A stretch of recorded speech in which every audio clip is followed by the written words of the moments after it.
At 12:45 a.m. on March 9th, 1997, right in the heart of Los Angeles, the East Coast's greatest rapper, the Notorious B.I.G, was gunned down.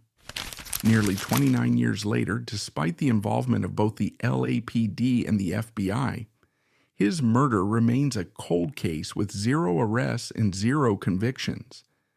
Investigative records suggest this was an orchestrated hit, a calculated assassination that exposed the deadly reach of the underworld and a shocking corruption scandal deep within the Los Angeles police force itself. The justice system stalled, and the perpetrators vanished, leaving behind the most chilling unanswered question in music history. Who really shot him?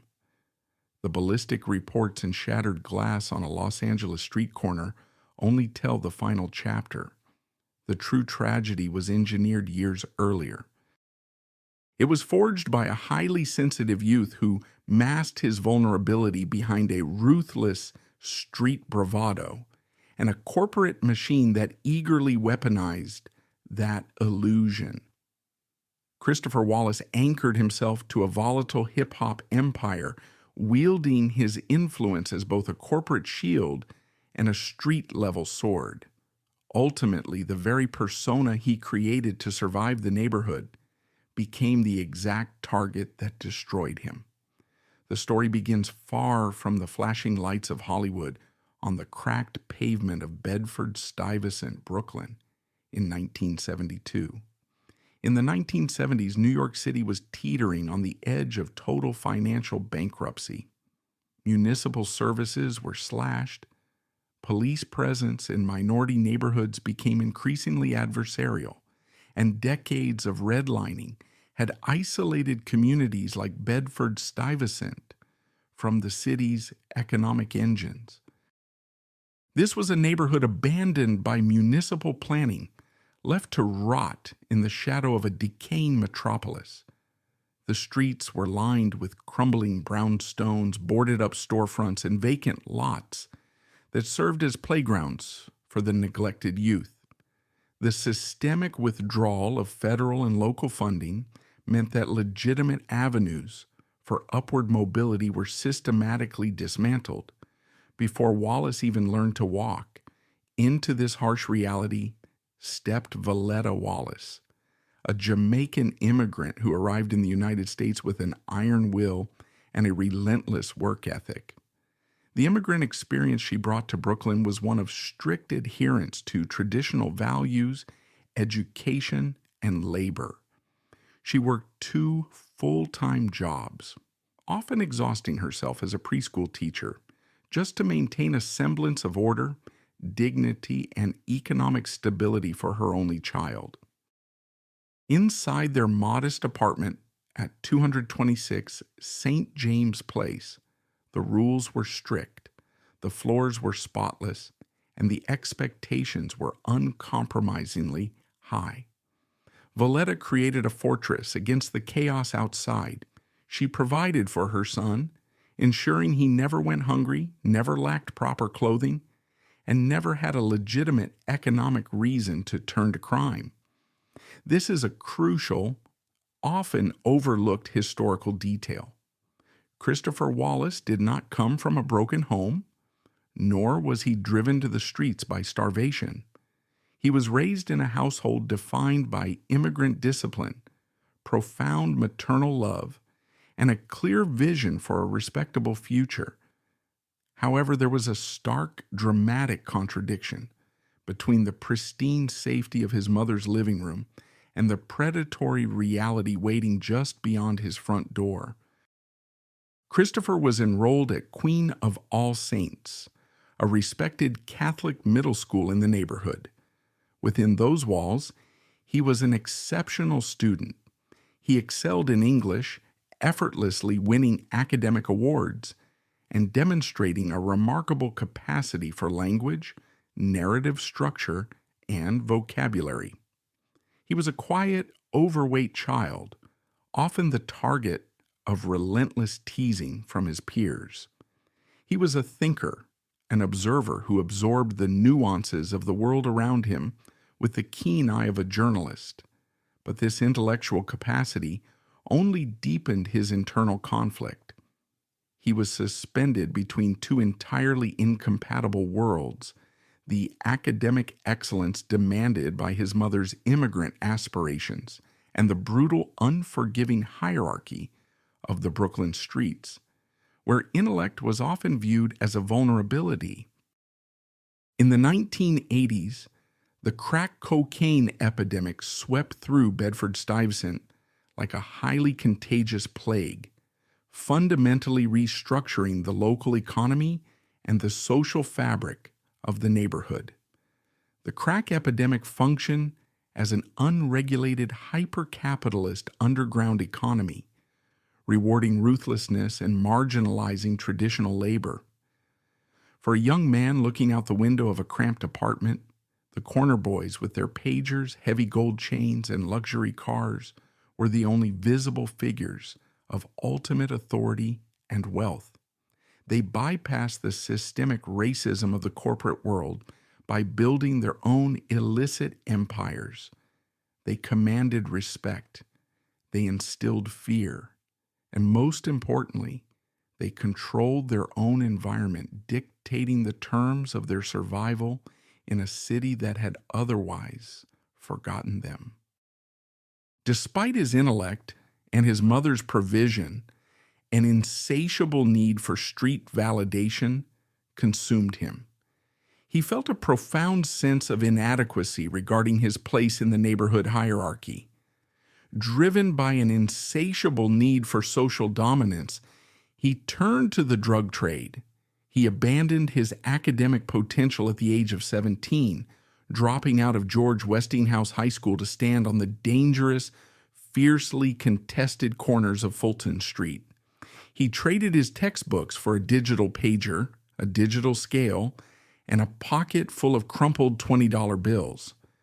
This choice was a calculated attempt to rewrite his own identity, to forcibly erase the image of the quiet, overweight Catholic schoolboy and replace it with a hardened, untouchable figure of the underworld. The physical manifestation of this psychological shift was immediate and profound. He transformed his heavy, cumbersome frame from a target of childhood bullying into a looming, intimidating physical presence. He adopted the moniker Biggie Smalls, a name that simultaneously acknowledged his size and demanded space, commanding a quiet terror among his peers. He learned to weaponize his physical bulk, using it to project an aura of absolute invincibility. His posture changed entirely. The heavy, dragging steps of a depressed youth evolved into the deliberate, calculated stride of a street boss. He cultivated a heavy, intimidating street presence designed to mask the swirling anxieties and insecurities beneath the surface. To his friends, he remained a charismatic, humorous teenager, but on the corner, he projected the necessary image of a hardened hustler, seemingly indifferent to the destruction he was selling to his own neighbors. Yet, the contrast between this street-level persona and his actual inner life was immense. He projected absolute control over his corner, acting as a cold, calculating purveyor of narcotics, unbothered by police sirens or the despair of his clientele. But in secret, behind locked doors and away from the judgmental, predatory eyes of the street, the sensitive intellectual from Queen of All Saints remained fully alive. He was constantly filling composition notebooks with intricate, deeply emotional poetry. He processed the daily trauma of his environment, the pervasive fear of death, and the heavy guilt of his actions through complex rhyme schemes and a vocabulary that betrayed his formal education. He lived a highly dangerous double life, projecting absolute dominance on the avenue while constantly looking over his shoulder, paralyzed by a quiet paranoia that would haunt him until his final days. The streets, however, are an uncompromising creditor. They always demand a toll, and they never forgive a debt. The illusion of total control he had so carefully constructed began to shatter under the heavy weight of the criminal justice system. In 1989, his dual life caught up with him when he was arrested on weapons charges in Brooklyn. The incident resulted in 5 years of probation, a legal leash that should have served as a definitive warning. Instead, driven by that same fatal weakness for validation and the intoxicating rush of illicit, untaxed income, he expanded his operations. He left the familiar, somewhat protected confines of his Brooklyn neighborhood to traffic narcotics across state lines, chasing higher profit margins in territories where he lacked local protection or geographical knowledge. In 1990, this geographical gamble collapsed spectacularly. He was arrested in North Carolina for dealing drugs and was subsequently sentenced to a county jail. This was not the glamorous, rebellious incarceration often glorified in street mythology or cinematic portrayals of gangsters. It was 9 grueling months in a concrete box that smelled perpetually of bleach, rust, stale sweat, and utter despair. Stripped of his gold chains, his pager, his designer clothes, and his intimidating street persona, he was brutally reduced to a mere inmate number. The psychological weight of his choices crashed down upon him in that cramped, unforgiving cell. He realized with brutal clarity the grim reality of the path he had chosen. The life of a drug kingpin was a carefully marketed myth, perpetuated by those trying to recruit soldiers. The reality was an iron cage, institutional control, the stripping of human dignity, and the constant suffocating threat of violence from rival inmates. That 9-month period in the North Carolina penal system served as the critical inflection point of his entire existence. He recognized that the street validation he so desperately craved was ultimately a death sentence or a one-way ticket to a state penitentiary. Music, the secret poetry he had guarded so fiercely from his fellow hustlers, became his only viable exit strategy from a life destined for a premature end. Upon his release from jail, he returned to Brooklyn a profoundly changed man. The outward bravado remained intact, but it was now laced with a dark, cynical wisdom and an urgent desperation. He stepped into a friend's damp, unventilated basement and recorded a raw, unpolished demo tape over a borrowed instrumental track. He channeled his street-level observations, suffocating paranoia, and profound regret directly into that cheap microphone. His lyrics bypassed the perceived triumphs of the drug trade to expose its inescapable horrors, suffocating stress and tragic inevitability. He used his deep, resonant voice to paint vivid, cinematic pictures of armed robbery, intimate betrayal, and the constant looming proximity of death. Up to this point, everything is still relatively straightforward. It is a local story, a neighborhood hustle born of poverty, misguided ambition, and an artist's desperate plea for salvation.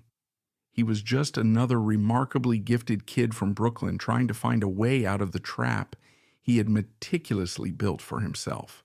But that seemingly insignificant basement tape, recorded in the shadows of Bedford-Stuyvesant, would soon land on the mahogany desk of a young, fiercely ambitious music executive named Sean Combs. And that very habit of clinging to the criminal underworld, the very psychological weakness that made his lyrics so devastatingly authentic and captivating to millions, will come back to completely ruin him later. The transition from the corner to the recording booth was supposed to be his salvation, a clean break from the violence that had defined his adolescence. Instead, it would merely elevate the stakes, trading local precinct detectives for federal scrutiny and neighborhood rivals for well-funded, heavily armed corporate enemies. The foundation of his legendary status was poured in the concrete of Bedford-Stuyvesant, but the cracks in that foundation, the unresolved trauma, the unyielding pride, and the dangerous alliances, were already visible to anyone willing to look closely.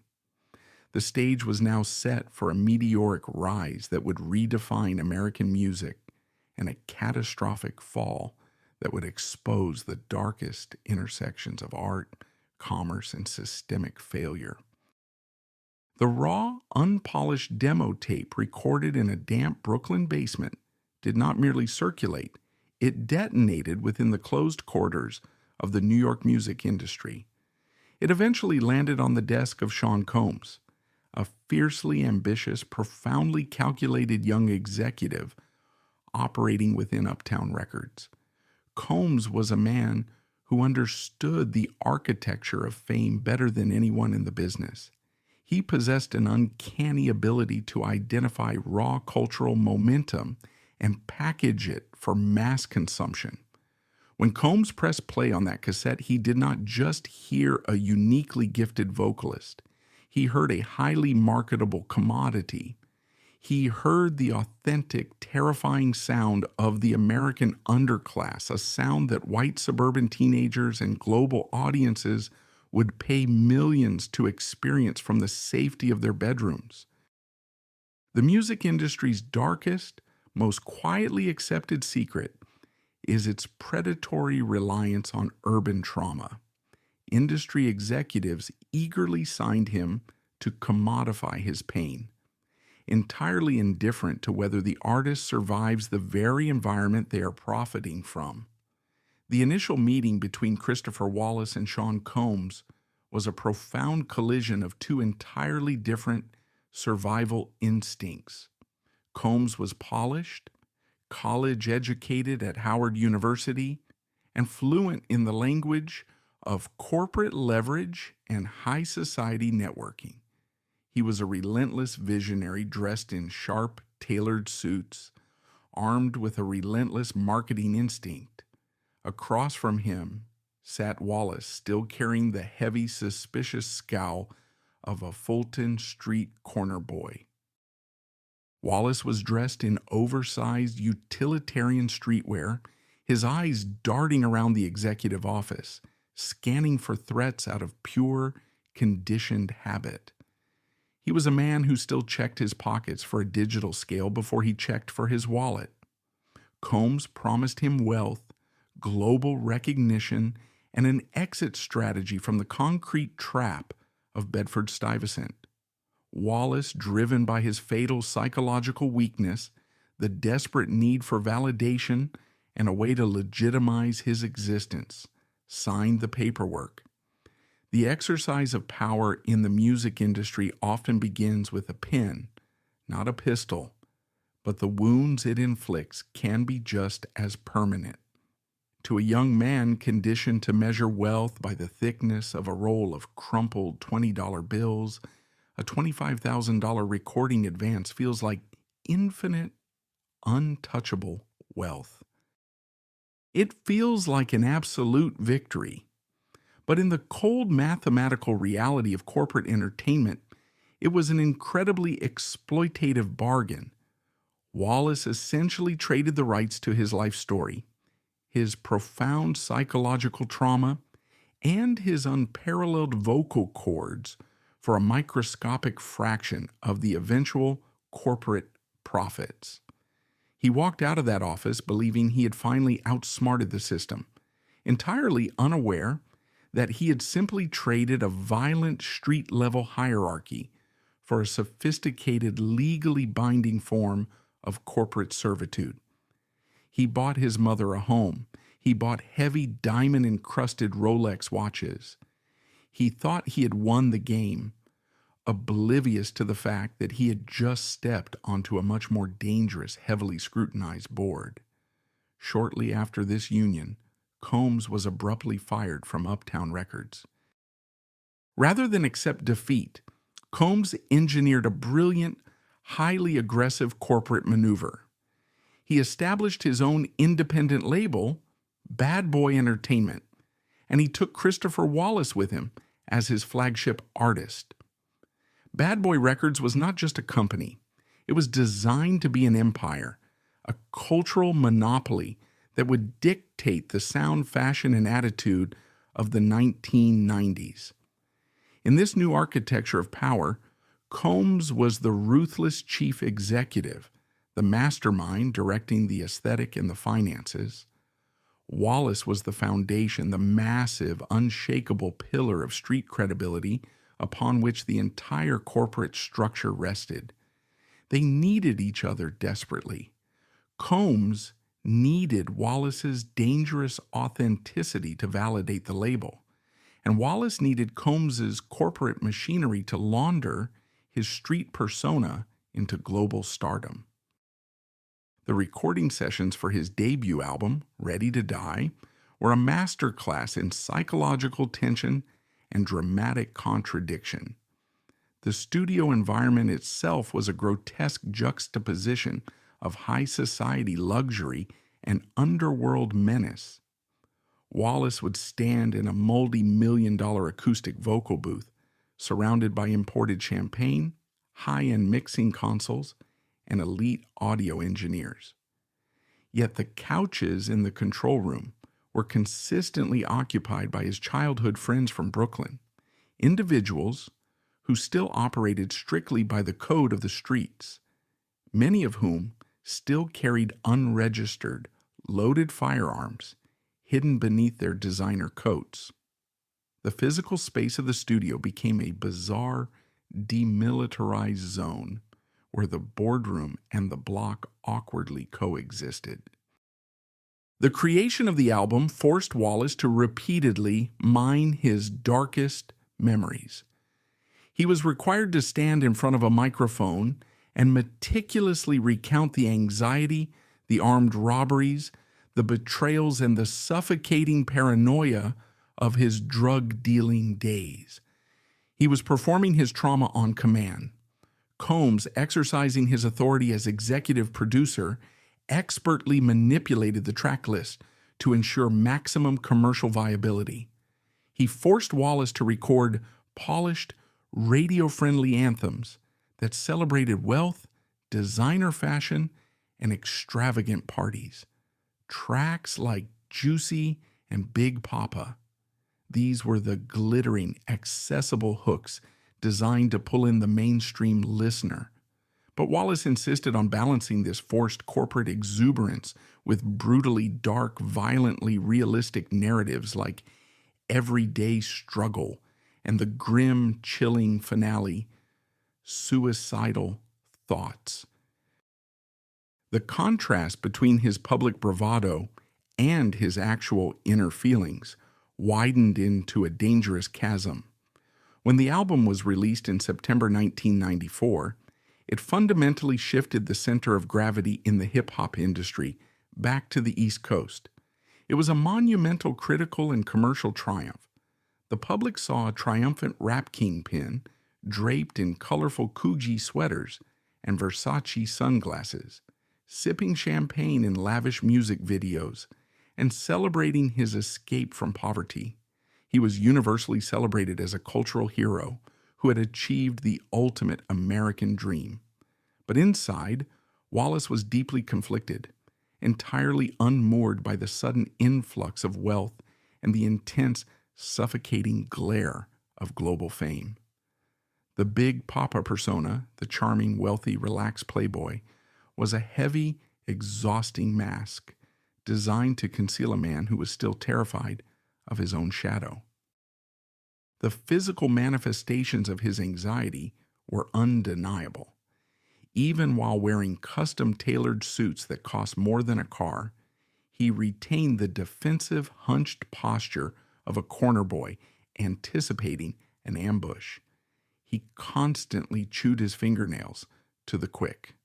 His eyes, hidden behind expensive designer shades, never stopped scanning the perimeter of whatever room he entered. Instead of severing ties with the street environment that forged him, Wallace used his newfound corporate wealth to reinforce it.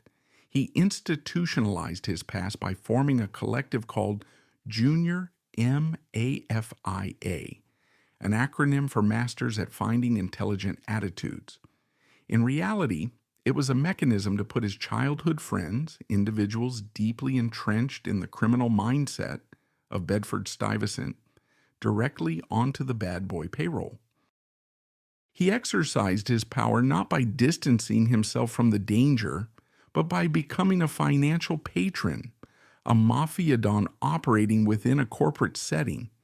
He demanded fierce, unquestioning loyalty from his crew, and in return, he funded their lavish lifestyles, bought them luxury vehicles, and provided them with unrestricted access to the highest levels of the entertainment industry. He was essentially subsidizing a Brooklyn street corner from a Manhattan skyscraper. He blurred the critical boundary between a legitimate corporate enterprise and an unregulated armed syndicate. He genuinely believed he was acting out of noble loyalty, utilizing his leverage to save his friends from the poverty he had escaped. He thought his corporate backing and his millions were an impenetrable shield against the violence of his past.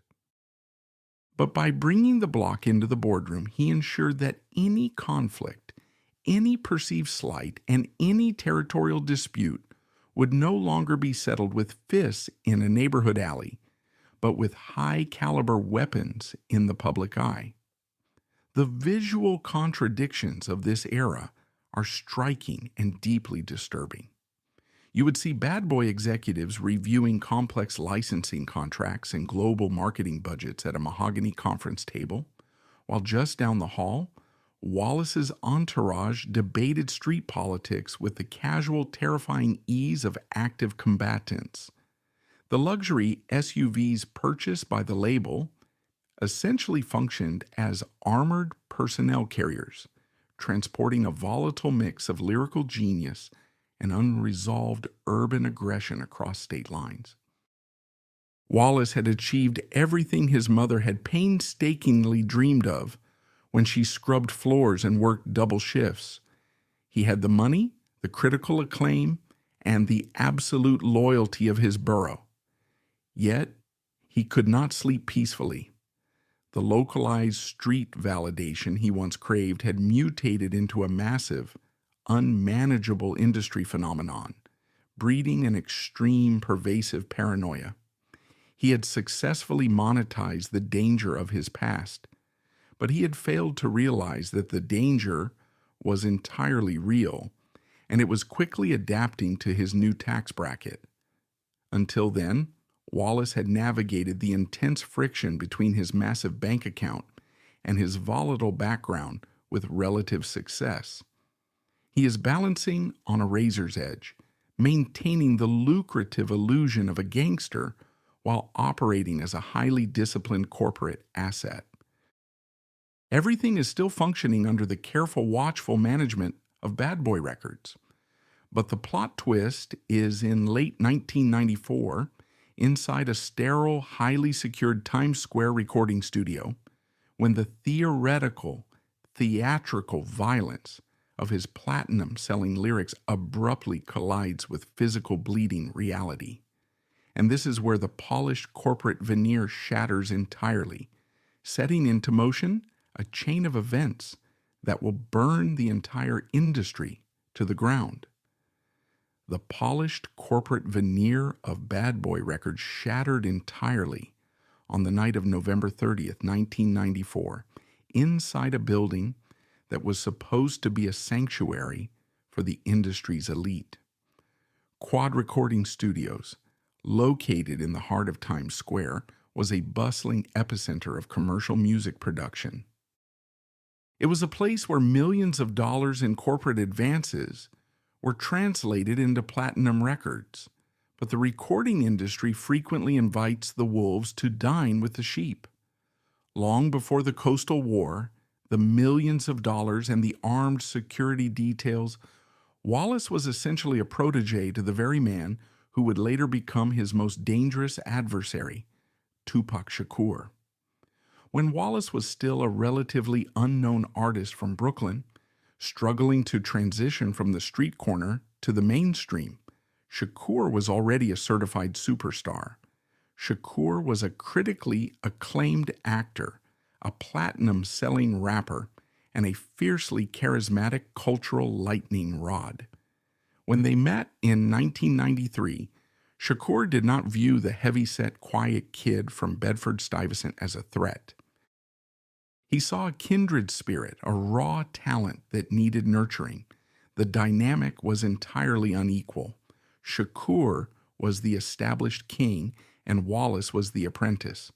Shakur brought Wallace on stage during his shows, let him sleep on the couch in his Los Angeles home, and mentored him on how to navigate the treacherous waters of the music business. Shakur even bought Wallace his first Rolex watch, a heavy gold symbol of success that Wallace wore like a badge of honor. It was a genuine brotherhood, rooted in mutual respect. But in the ruthless economy of the 1990s music industry, alliances were fragile, and paranoia was a highly contagious disease. By late 1994, the dynamic had shifted violently. Wallace, backed by the aggressive marketing machinery of Sean Combs and Bad Boy Records, had become a massive star in his own right. His debut album was dominating the airwaves, and the undisputed crown of hip-hop was slowly migrating from the West Coast back to New York. Shakur, meanwhile, was embroiled in severe legal troubles, facing sexual assault charges that threatened to destroy his career and his freedom. Shakur felt isolated, financially strained, and deeply suspicious of the people around him. The communication between the two former friends had broken down, replaced by cold silence and industry gossip. This toxic atmosphere set the stage for the night of November 30th. Shakur was invited to Quad Studios by a music manager named Jimmy Henchman to record a verse for a relatively unknown artist. Shakur was hesitant. He was exhausted, highly paranoid, and acutely aware of the dangerous elements operating within the New York scene. But he needed the cash to pay his mounting legal fees. He arrived at the studio slightly after midnight, flanked by a small entourage. As he walked into the lobby, he noticed a group of men dressed in army fatigues. In the brief, terrifying seconds that followed, the men drew weapons. They demanded Shakur's jewelry. Shakur, possessing a volatile, combative pride that mirrored his public persona, refused to submit. A struggle ensued. 5 shots echoed through the marble lobby. Shakur was struck multiple times, including in the head and the groin. His jewelry, worth tens of thousands of dollars, was violently stripped from his bleeding body. What happened next is one of the most vividly grotesque and dramatically charged moments in modern music history. Shakur, bleeding profusely, dragged himself into the elevator and pressed the button for the 8th floor. He knew exactly who was upstairs. Christopher Wallace and Sean Combs were in a rented studio session, completely unaware of the violence unfolding in the lobby beneath them. When the elevator door slid open on the 8th floor, the visual was apocalyptic. Shakur stumbled out, covered in his own blood, gasping for air. Public perception paints a picture of a cold mob boss, but the reality inside that room was entirely different. The public narrative, fueled by years of rumors, paints Wallace as a cold, calculating mob boss watching his rival bleed. But witnesses in the room reported a completely different physical reality. When Wallace saw Shakur collapse onto the studio floor, the menacing, untouchable Big Papa persona vanished instantly. Wallace physically recoiled. He began to weep. The imposing figure who rhymed so casually about armed robbery and murder was completely paralyzed by the sight of his former mentor bleeding out on the carpet. But Shakur, looking up from the floor through a haze of pain and adrenaline, did not see a terrified young man from Brooklyn. Shakur looked around the room, saw Wallace, saw Combs, and saw members of the Brooklyn underworld who had ties to both camps. In Shakur's mind, the mathematical equation solved itself instantly. He had been lured to a building where his rivals were recording. He was ambushed by men who knew his schedule, and his former friend was standing over him safely. From that exact second, Shakur was absolutely convinced that Christopher Wallace had orchestrated the assassination attempt. Decades of journalistic investigation and police records strongly suggest that Wallace had absolutely nothing to do with the ambush at Quad Studios. It was a localized extortion attempt carried out by Brooklyn hustlers. However, his actions in the aftermath completely dictated his fate. Desperate to maintain the image of a ruthless, untouchable street king, Wallace's ego overruled his survival instinct.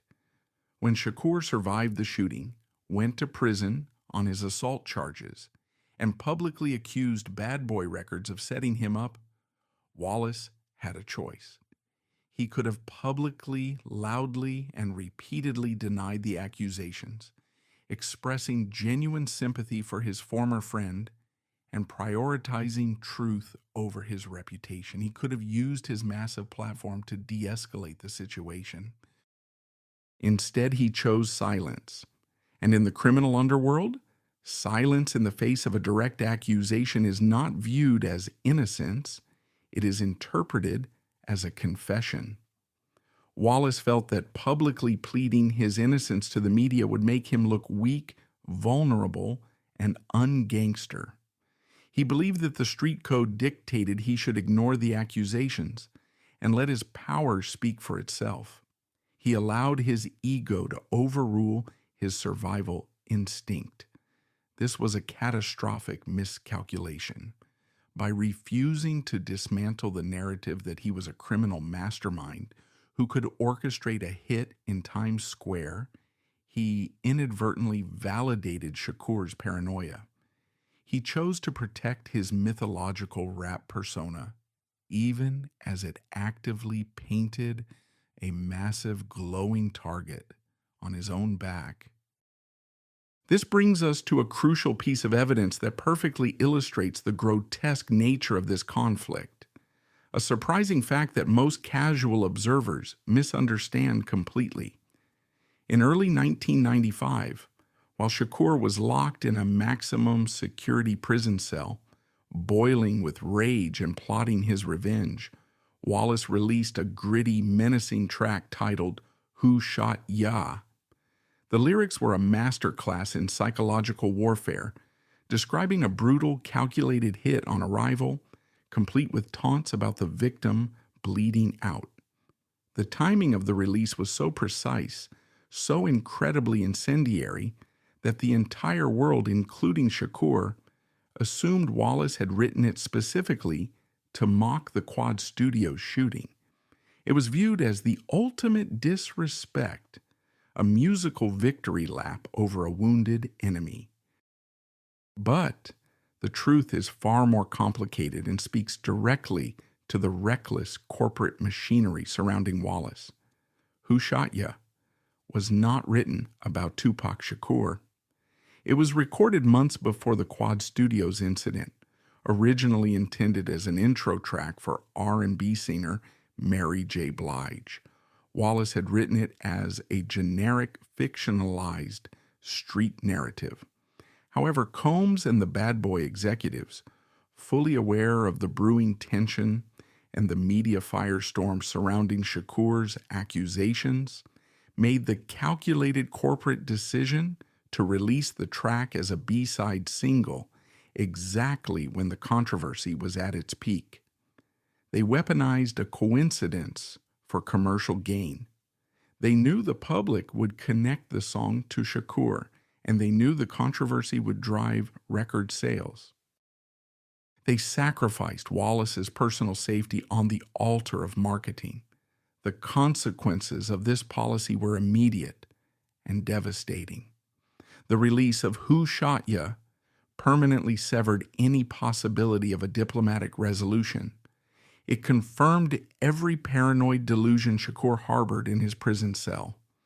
From that moment forward, the conflict was no longer a misunderstanding between two former friends. It was a blood feud. The physical toll this Cold War took on Wallace was profound, manifesting in vivid, undeniable ways.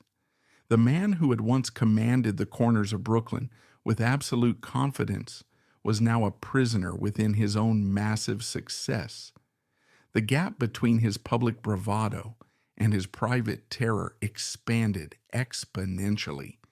In front of the cameras, he continued to play the heavy, relaxed Don, dismissing the coastal feud as media hype. Behind closed doors, his behavior grew increasingly erratic. He moved out of Brooklyn and into a heavily fortified compound in Teaneck, New Jersey. He purchased multiple high-caliber firearms, sleeping with loaded weapons within arm's reach of his bed. The security detail surrounding him swelled from a few childhood friends to a small paramilitary force of off-duty police officers and seasoned enforcers. He began wearing bulletproof vests under his expensive silk shirts, sweating profusely in the summer heat, constantly checking the peepholes of hotel room doors and refusing to stand near open windows. He had achieved the ultimate dream of the underclass.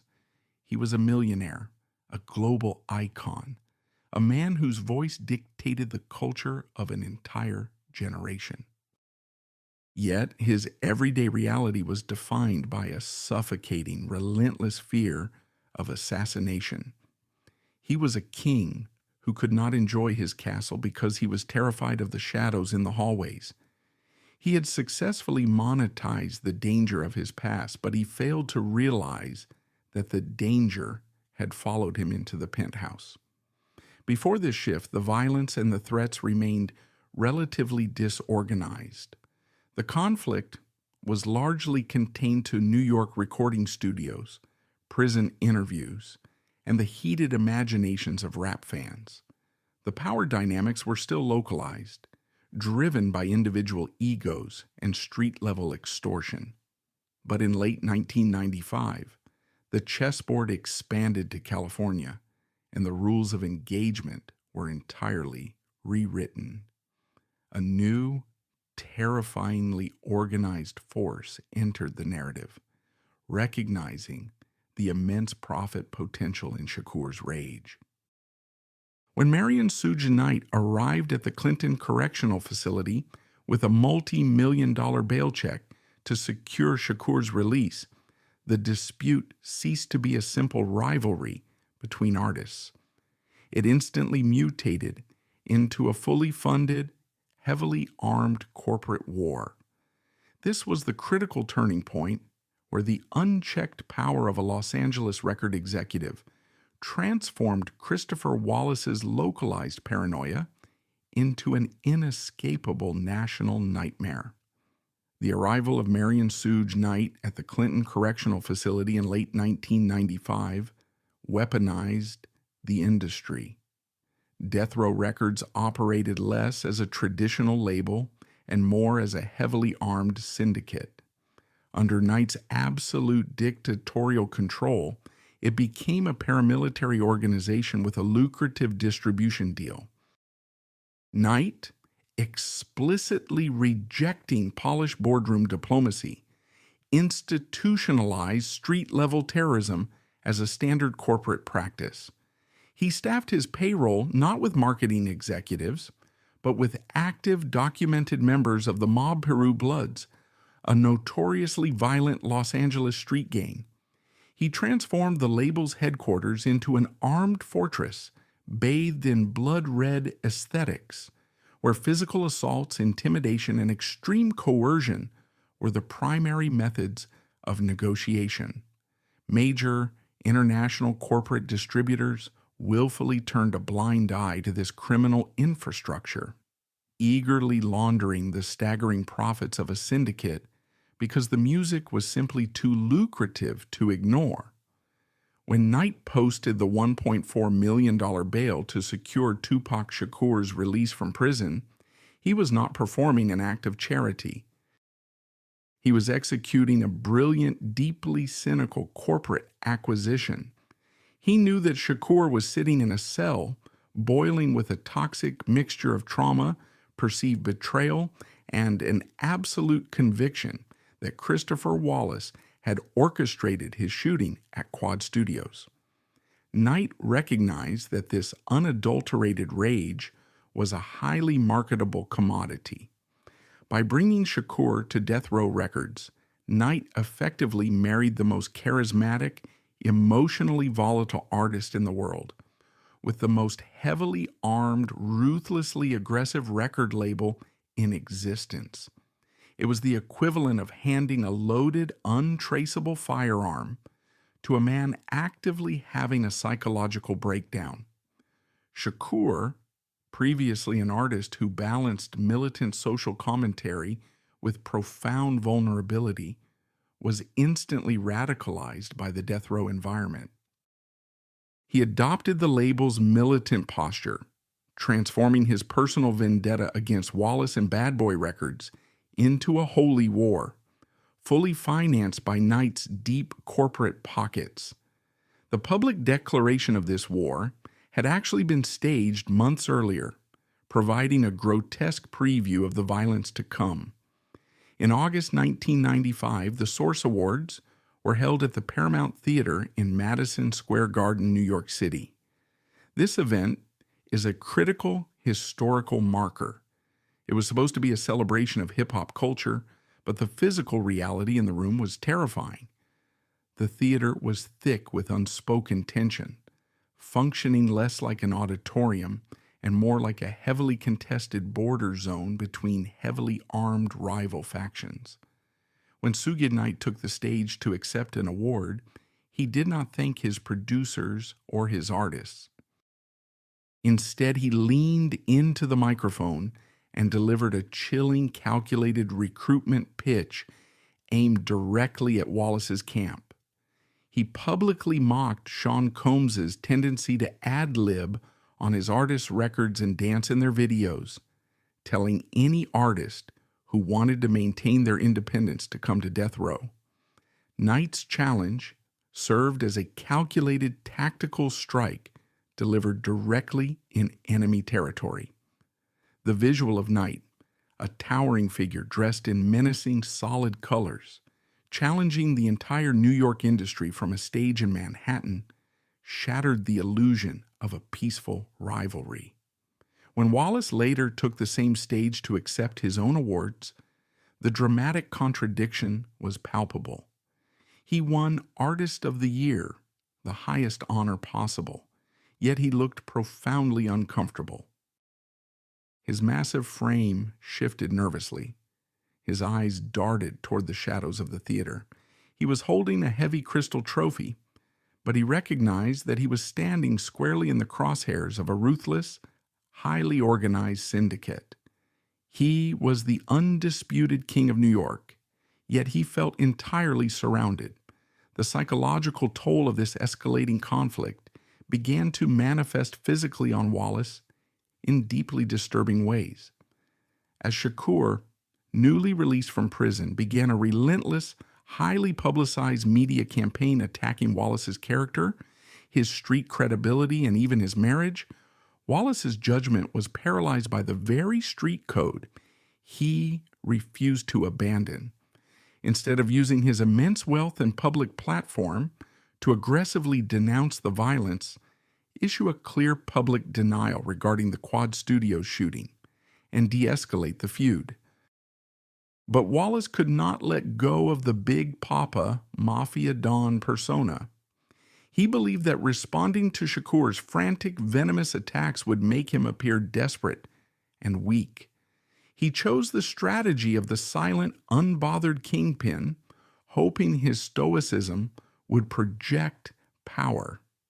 This was a lethal miscalculation. In the volatile economy of the streets, silence is never interpreted as taking the high road. It is universally interpreted as guilt, fear, or a quiet preparation for retaliation. By refusing to speak out, Wallace inadvertently allowed Shakur and Death Row to completely control the narrative, painting Bad Boy Records as a cowardly, treacherous organization that hid behind corporate security while orchestrating street violence. Wallace's silence did not project power. It actively fed Shakur's escalating paranoia. And this is where the theoretical violence becomes irreversible. In the summer of 1996, Shakur released Hit 'Em Up, a vicious, violently explicit diss track that crossed every conceivable boundary of musical rivalry. Shakur viciously mocked Wallace, threatened his associates, and claimed to have slept with Wallace's wife. It was a declaration of total, uncompromising war, broadcasted globally on mainstream radio. While the world was captivated by the spectacle of the feud, the reality of Wallace's daily existence was quietly deteriorating. The weight of his anxiety, the constant death threats, and the suffocating pressure of his own fame began to crush him physically. And here is a surprising, often overlooked historical fact that dramatically altered his physical presence. In the fall of 1996, Wallace was involved in a severe car accident on a rain-slicked highway in New Jersey. The crash shattered his left leg, completely snapping his femur. He was hospitalized for weeks, forced to undergo complex reconstructive surgery that left his leg pinned together with a massive steel rod. When he finally emerged from the hospital, the majestic, intimidating swagger that had defined his rise to power was permanently gone. He was forced to walk with a heavy, ornately carved cane. This cane was not a fashion accessory. It was a brutal medical necessity. The physical manifestation of his psychological state was undeniable. He had ballooned in weight, his breathing was frequently labored, and he sweat profusely even in air-conditioned rooms. The cane transformed him from an untouchable looming giant into a visibly wounded, heavily burdened target. He moved slowly, painfully, his massive frame visibly struggling to carry the immense weight of his own empire. He was a multimillionaire, the most successful artist on the East Coast, but he was physically trapped in a broken body, heavily medicated for pain, and surrounded by a paramilitary security detail that could not protect him from the agonizing stress eating him alive from the inside. For years, the casualties of the East Coast-West Coast War existed only in lyrics and bruised egos. Egos were bruised, lyrics were weaponized, lucrative contracts were signed, and public reputations were ruthlessly assassinated. The tension had generated tens of millions of dollars in record sales for both Bad Boy and Death Row, proving that the corporate machinery could effectively monetize the threat of violence. But the bodies had not yet begun to drop.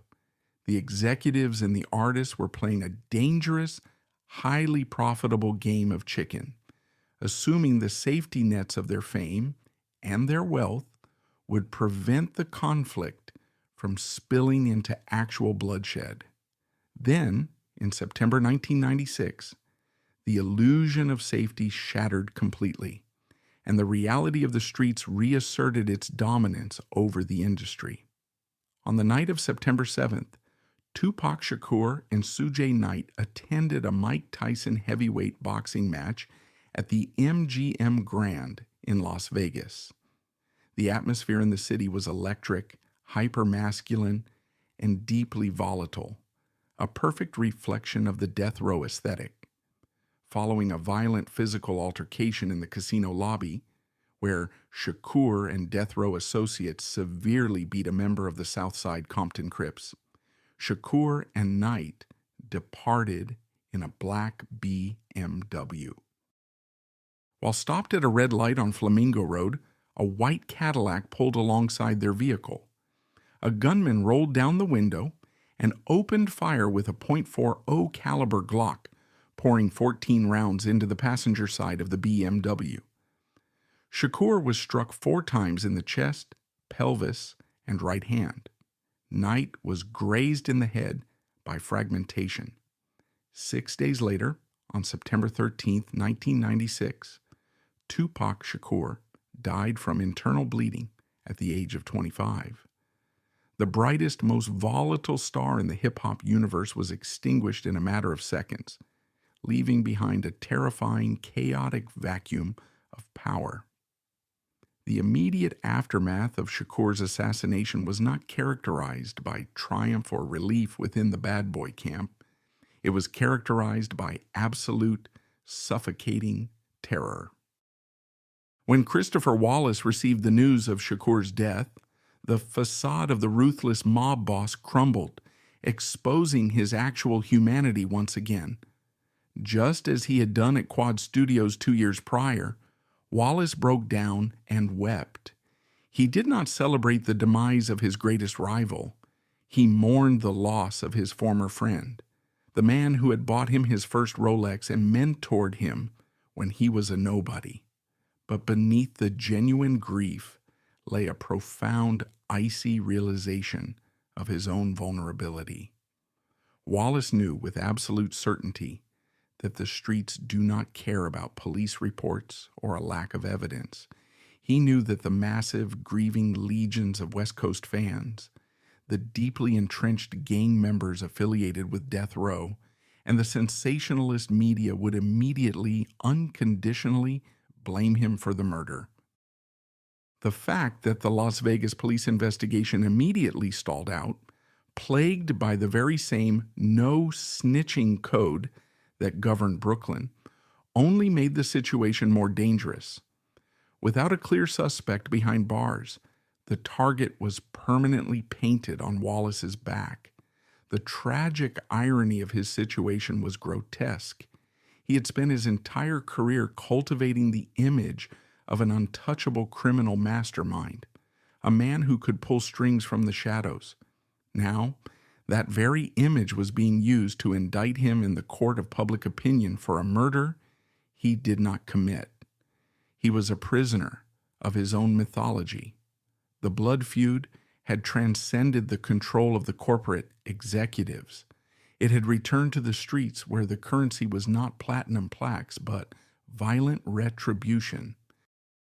As the winter of 1996 approached, Wallace retreated further into his fortified compound. The cane he leaned on felt heavier every day. He was attempting to record his sophomore album, an ambitious, sprawling double-disc project, conceptually focused on mortality and the consequences of the gangster lifestyle. He titled it Life After Death. It was a brilliant artistic endeavor, but it was also a grim, prophetic acknowledgement of his reality. He knew the clock was ticking, and the shadows of Las Vegas were slowly, inevitably stretching toward him, preparing the stage for the final fatal act in Los Angeles. As the calendar turned to 1997, the atmosphere surrounding Christopher Wallace was not one of impending triumph despite the imminent release of his highly anticipated double album, but rather a suffocating, self-imposed siege. The shadow of Tupac Shakur's unsolved murder in Las Vegas blanketed every decision made within the Bad Boy Records boardroom. In the sprawling, heavily guarded compound in New Jersey, Wallace was effectively a prisoner of his own phenomenal success. The East Coast-West Coast conflict had long ceased to be a marketable media narrative. It was now a rigid, blood-soaked reality. Death Row Records, though reeling from the loss of their marquee artist and the mounting legal troubles of their chief executive, Suge Knight, was far from neutralized. The street-level enforcers affiliated with the label, specifically the Mob Piru Bloods, were actively seeking retribution, And in the unregulated court of the criminal underworld, Wallace had already been tried and convicted in absentia. The logical, survival-oriented decision would have been to remain in New York, surrounded by local loyal security, and promote the new album from a fortified distance. The intelligence network of the streets, as well as formal warnings from private security consultants, delivered a unified message. California was an active war zone, and Christopher Wallace was the primary target. Yet, Wallace made the catastrophic decision to travel directly into the heart of Los Angeles. He did not go out of ignorance, but out of a desperate, stubborn refusal to appear intimidated. His entire persona, the notorious mythology he had constructed to escape the vulnerability of his youth, demanded that he project absolute fearlessness. To cancel a promotional tour due to threats would be a violation of the street code he still violently clung to. He was terrified, but he was more terrified of the public perceiving him as a coward. His intentions for the trip and the staggering reality that unfolded were worlds apart. He intended to travel to the West Coast to shoot music videos, conduct interviews, and project an image of an untouchable, unbothered king expanding his empire. He wanted to demonstrate that Bad Boy Records could operate anywhere in the country. The reality, however, was that he was walking his entire operation into a meticulously laid trap, driven by corporate arrogance. The Bad Boy executive team, led by Sean Combs, operated under the dangerously naive assumption that their massive wealth, their platinum plaques, and their corporate status provided a bulletproof shield against street-level violence. They believed that because they were operating on multi-million-dollar budgets, the rules of the neighborhood no longer applied to them. They were attempting to fight a guerrilla war with marketing strategies. When Wallace touched down at Los Angeles International Airport in February 1997, the visual contradictions were immediate and deeply unsettling. He stepped off the first-class cabin not with the nimble swagger of a conquering hero, but with the slow, agonizing drag of a wounded man. He leaned heavily on his ornately carved cane, a constant physical reminder of his shattered leg and his inescapable mortality. He was draped in brightly colored, expensive Coogi sweaters and heavy gold jewelry, attempting to project the carefree opulence of his hypnotized music video.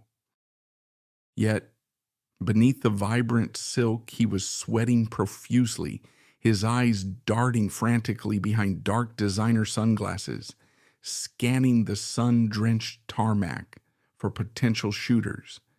He was an artist attempting to play a mafia don, stepping into a jurisdiction controlled by actual seasoned syndicates who viewed his lyrical posturing as a direct physical insult. The security apparatus deployed to protect him in Los Angeles was a grotesque display of strategic incompetence. Instead of hiring a neutral, highly specialized, internationally trained executive protection firm, the Bad Boy camp made a decision that practically guaranteed violence. To navigate the hostile territory of Los Angeles, they employed off-duty police officers and, incredibly, individuals affiliated with the Southside Compton Crips. This is a surprising fact that fundamentally alters the understanding of his assassination. The executives believed that hiring local gang members would provide them with localized street intelligence and a brutal deterrent. They failed to realize that by aligning themselves with the Crips, the sworn blood enemies of the Mob Piru faction associated with Death Row Records, they were not buying protection. They were actively enlisting in a decades-old gang war, instantly painting themselves not just as East Coast rivals, but as active combatants in a Los Angeles turf dispute. They had essentially wrapped themselves in the colors of the enemy while standing in the tiger's den. Throughout February and early March, Wallace's movements in California were a masterclass in psychological torture. He shot the iconic big-budget music video for Hypnotize, featuring speedboats, helicopters, and a carefree narrative of international espionage. The cameras captured a relaxed, smiling titan of industry. But the moment the director yelled "cut," the reality of his situation crashed back down. Death threats were constantly phoned into his hotel rooms. Local radio stations openly broadcasted hostile rhetoric, questioning why he was allowed to operate in the city while Shakur was dead. Veteran figures within the hip-hop community, including Luther, Uncle Luke Campbell, and even members of his own extended circle, privately pleaded with him to pack his bags, head to the airport, and leave the state immediately. They recognized what the bad boy executives refused to see. The tension in Los Angeles was not a promotional opportunity. It was a highly combustible powder keg waiting for a single spark. The issue isn't simply that he went to California to promote an album. The issue is how he exercised his power once he arrived, displaying a baffling lack of situational awareness.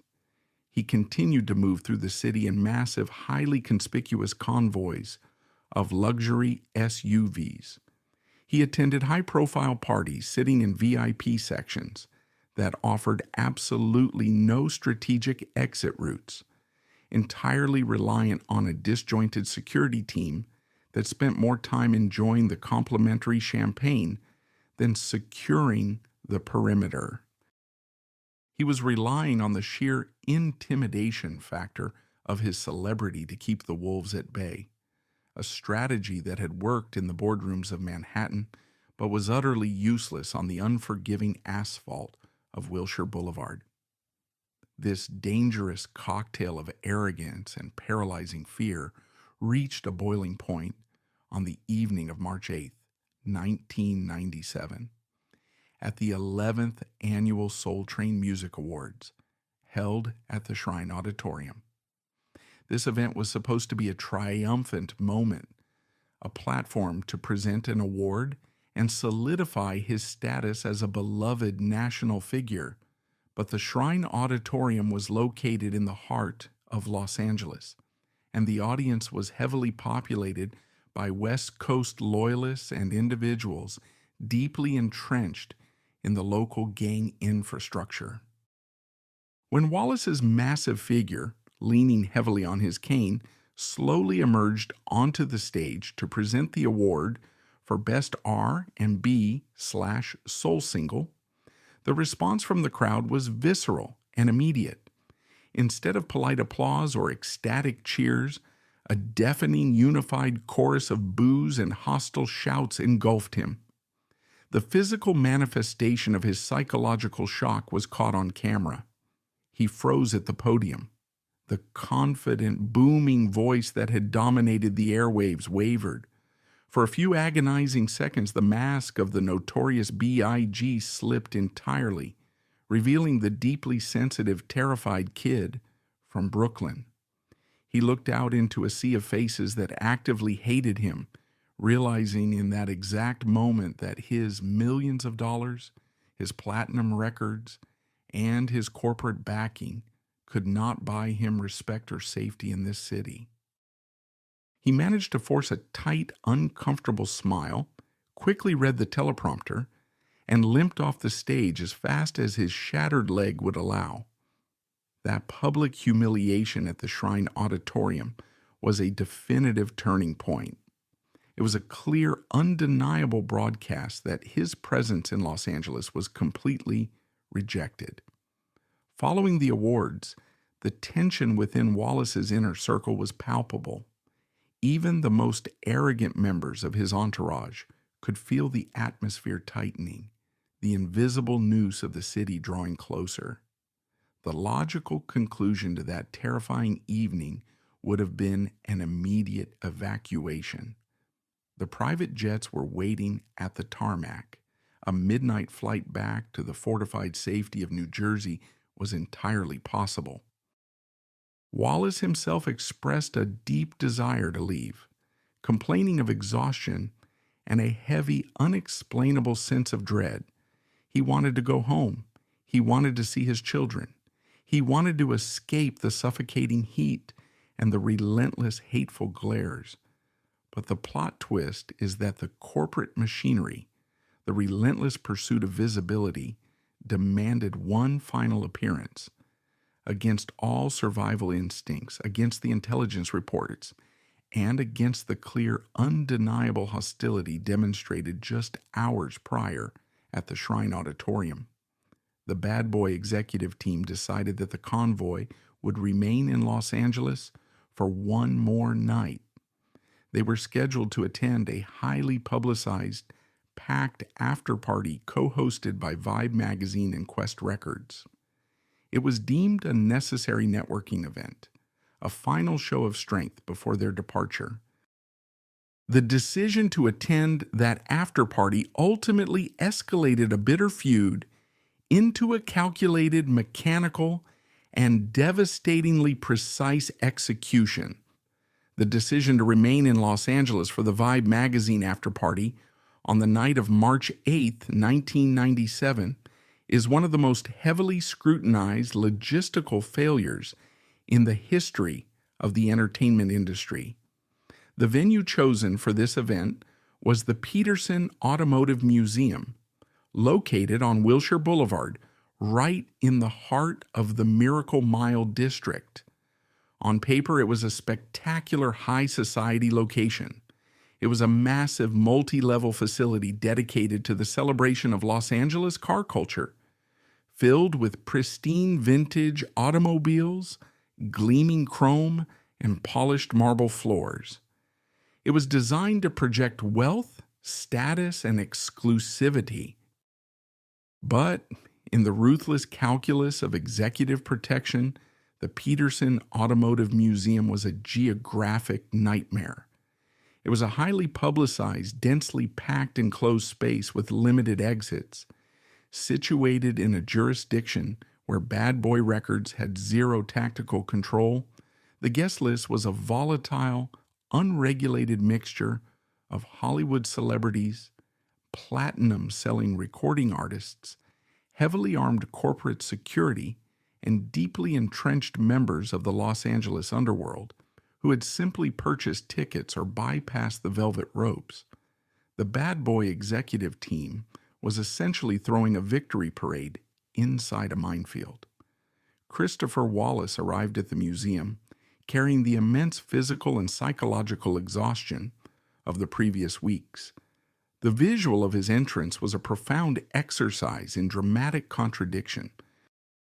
He was dressed in a tailored, pale-colored suit, projecting the image of a relaxed, victorious CEO celebrating the imminent release of his double album. He smiled for the flashing cameras and shook hands with industry peers. But the physical reality of his failing body betrayed the corporate narrative.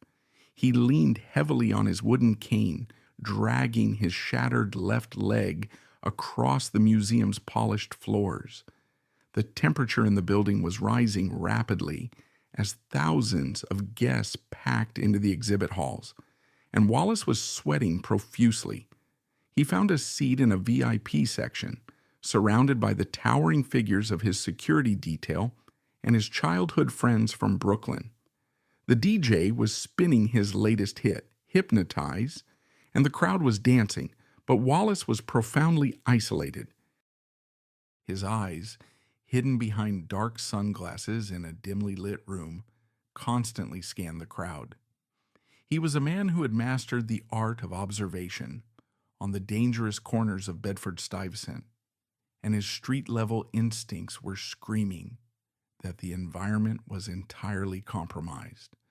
Wallace's primal survival instincts demanded that he leave the venue, return to his hotel, and evacuate the state. He was a multimillionaire who could afford to hire a private jet at a moment's notice, yet he remained paralyzed by the fear of appearing vulnerable. He could not shed the Big Papa persona. He could not allow the West Coast media or the members of Death Row Records to circulate rumors that the King of New York was chased out of a party in Los Angeles. He chose to endure the agonizing anxiety, sitting heavily in his chair, gripping his cane, drinking champagne, and playing the role of the unbothered Don while his internal alarms blared. He was sacrificing his actual physical safety to protect a mythological rap persona that the music industry had monetized. The mechanism of power within the bad boy camp proved to be entirely illusory when confronted with municipal authority. By 12:30 a.m., the party had swelled drastically beyond the building's legal capacity. The atmosphere shifted from celebratory to claustrophobic. Fights began breaking out in the outer perimeters of the museum. Recognizing the extreme fire hazard and the escalating volatility of the crowd, the Los Angeles Fire Department arrived on the scene and executed a mandatory shutdown of the event.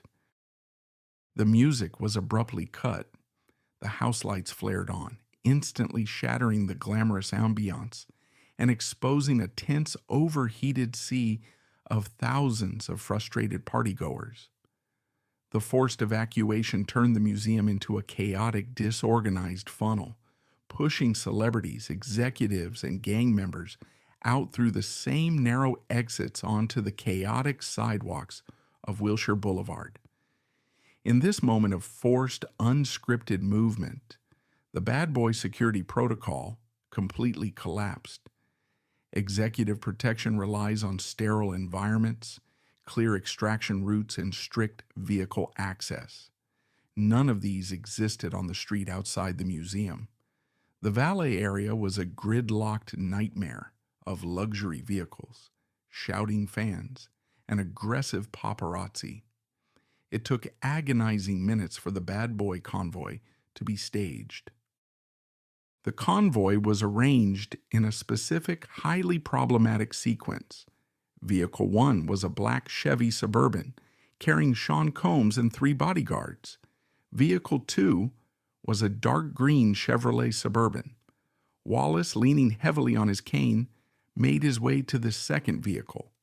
In a decision that highlights the staggering lack of professional security awareness, the most famous, most heavily targeted artist on the East Coast was placed in the front passenger seat of a vehicle with completely unarmored glass. Vehicle 3, trailing behind, contained the bulk of the armed security detail.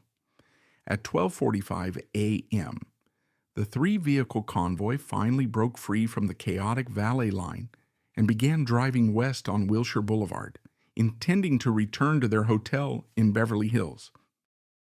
The streets of Los Angeles at this hour are typically wide, fast, and relatively empty, but the sheer volume of cars leaving the Peterson Automotive Museum had created a bottleneck. The convoy moved slowly, crawling through the heavy traffic. Inside the green Suburban, the atmosphere was a mix of relief and exhaustion. They had survived the party. They were finally heading home.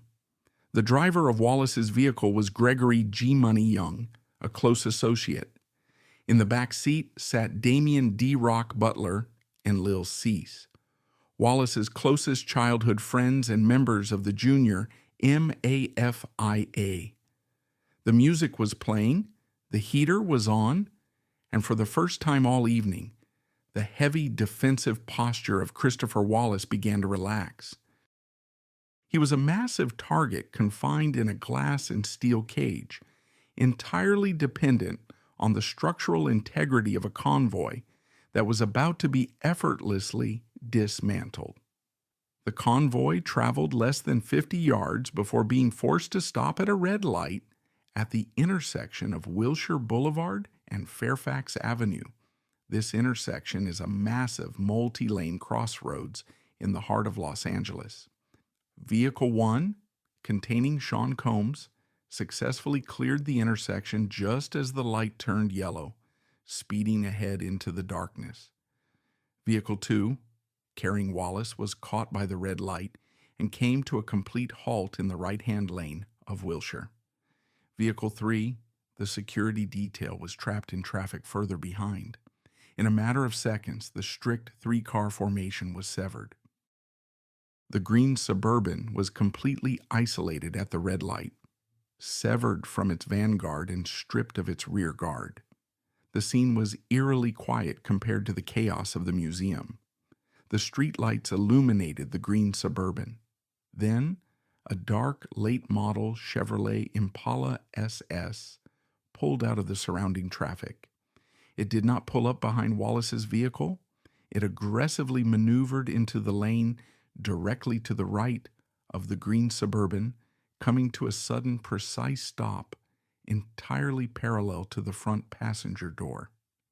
Christopher Wallace was sitting less than 3 feet away from the Impala's driver's side window.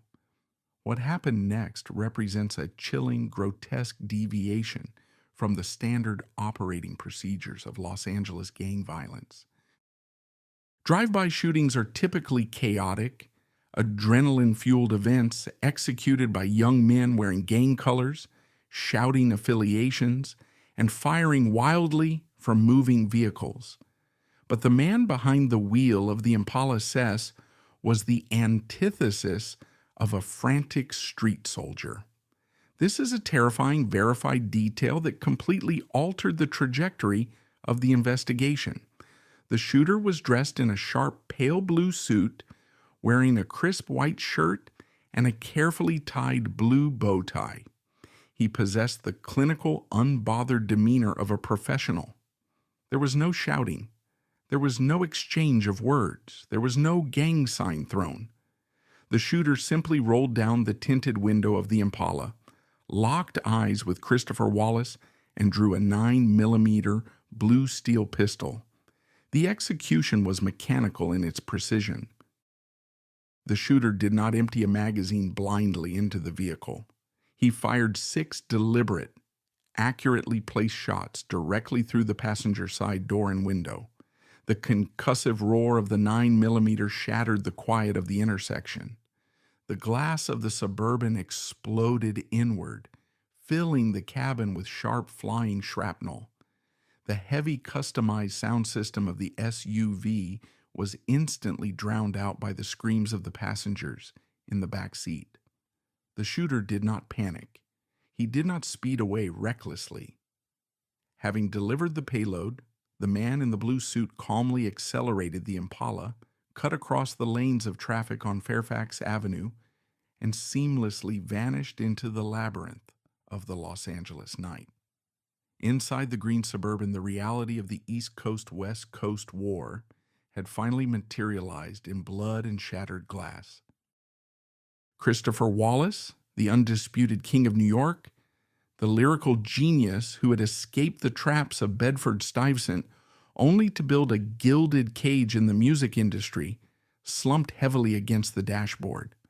His chest was heaving. The massive frame that had intimidated rivals and commanded stages across the globe was rapidly shutting down. The front passenger compartment was destroyed. Gregory Young, the driver, frantically pressed the accelerator, running the red light and accelerating wildly down Wilshire Boulevard, desperate to catch up to Sean Combs's vehicle. Combs, hearing the gunfire, had ordered his driver to stop and leaped out of the lead Suburban into the middle of the street. When the shattered green SUV screeched to a halt beside him, Combs rushed to the passenger side door. The visual he encountered was a horrifying mirror image of the night Tupac Shakur bled out in the lobby of Quad Studios. Only this time, the victim was his flagship artist, his closest asset, and his friend. Combs threw open the heavy door. Wallace was unconscious, bleeding profusely from multiple catastrophic gunshot wounds. The corporate executives who believed their wealth made them bulletproof were now standing in the middle of a Los Angeles street, desperately screaming for an ambulance that would not arrive in time. The entourage did not wait for paramedics. They forced the driver back behind the wheel and sped towards Cedars-Sinai Medical Center, the premier trauma hospital in the city located just a few miles away.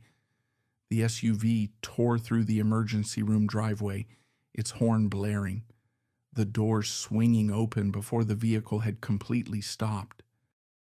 Medical personnel rushed Wallace onto a gurney. They initiated extreme, invasive trauma protocols, attempting to restart a heart that had been catastrophically damaged by high-velocity ammunition. They pumped blood into his collapsing veins and frantically searched for the internal bleeding. But the damage was far too extensive, far too surgically precise.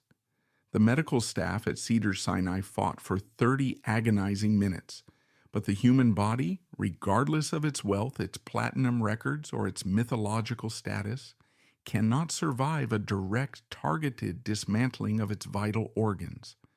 At exactly 1:15 a.m. on March 9, 1997, Christopher George Latore Wallace was pronounced dead. He was 24 years old. The man who had famously titled his debut album Ready to Die and his sophomore album Life After Death had seen his artistic prophecies violently fulfilled.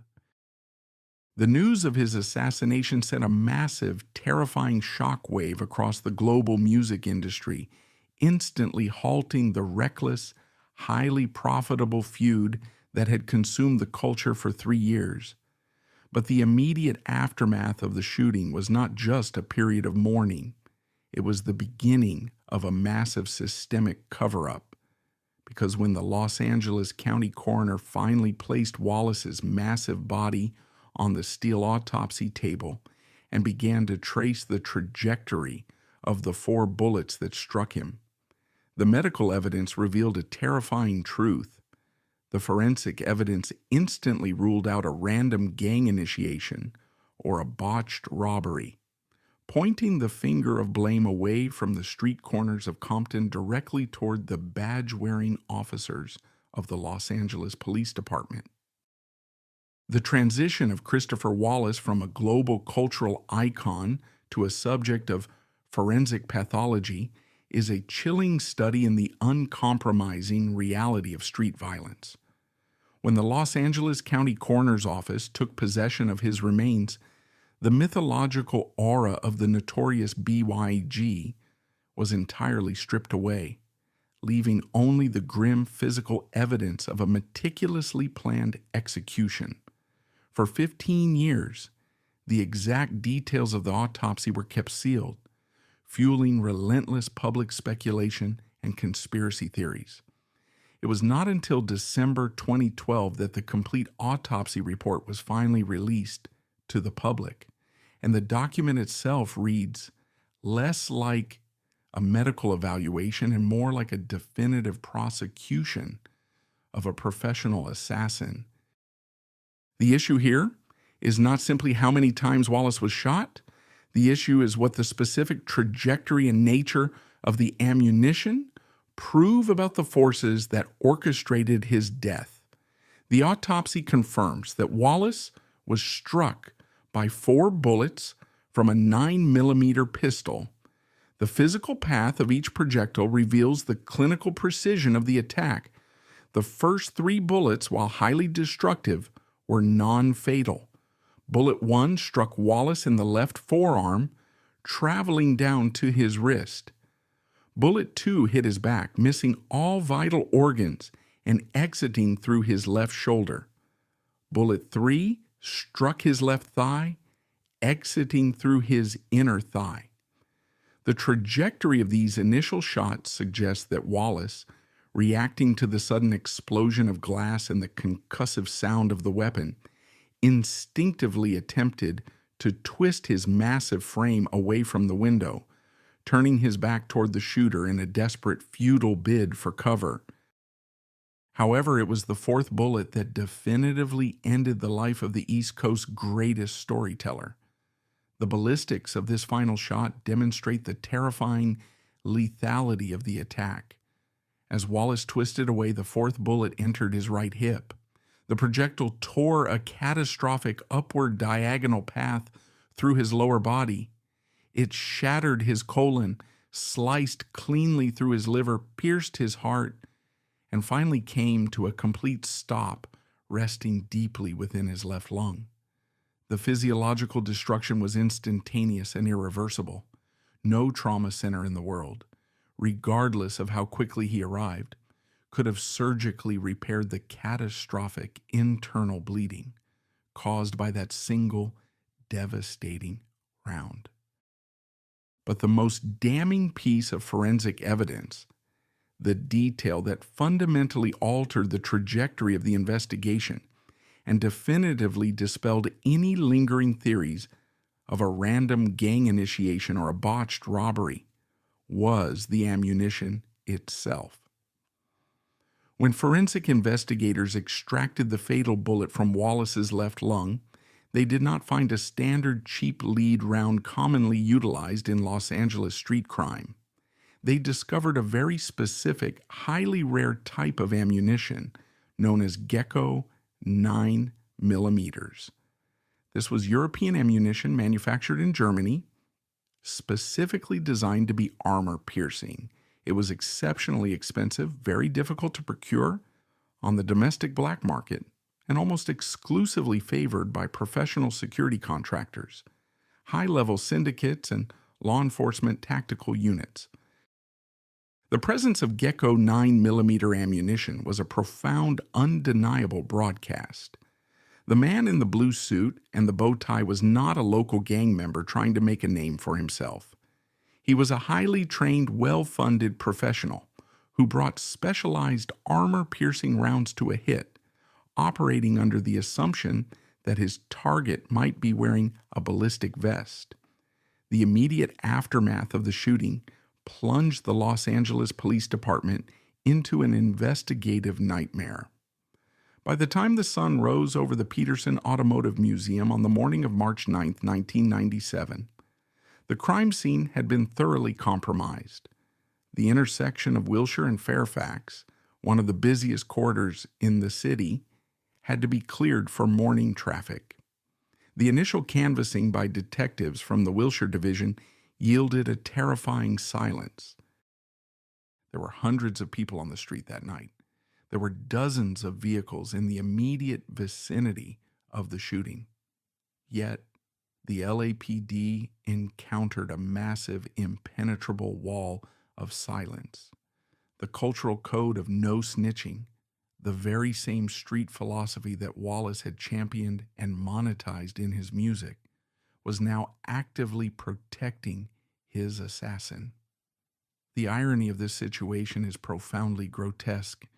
The bad boy entourage, the individuals who had been sitting mere inches from the gunfire, the men whose lavish lifestyles were entirely funded by Wallace, provided the police with astonishingly little actionable intelligence. They offered vague descriptions of the vehicle and the shooter, hampered by the darkness, the chaos, and a deep-seated institutionalized distrust of law enforcement.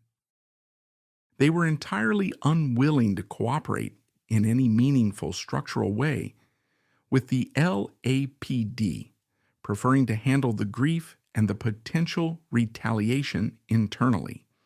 The police were essentially investigating a murder where the victim's own corporate and personal family refused to fully participate in the prosecution of the crime.